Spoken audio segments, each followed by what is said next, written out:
Farakka high স্কুলে academic কাউন্সিলের meeting চলাকালীন আক্রান্ত প্রধান শিক্ষক।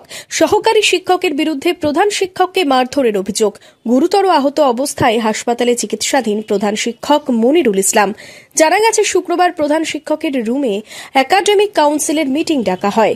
মিটিংয়ে উপস্থিত ছিলেন প্রধান শিক্ষক মনিরুল ইসলাম, বিদ্যালয় পরিচালন সমিতির সভাপতি অরুণময় দাস সহ শিক্ষক তারিফ হোসেন সহ অন্যান্য শিক্ষকরাও।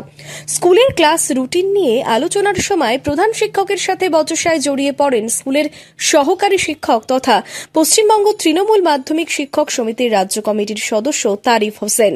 এরপর তা হাতাহাতিতে পৌঁছয় বলে অভিযোগ। এতেই আহত হন প্রধান শিক্ষক। তাকে মালদা মেডিকেল কলেজ হাসপাতালে ভর্তি করা হয়। প্রধান শিক্ষকের পায়ে ও চোখে গুরুতর আঘাত লাগে। স্কুল চত্বরে এমন ঘটনায় অস্বস্তিতে স্কুল কর্তৃপক্ষ।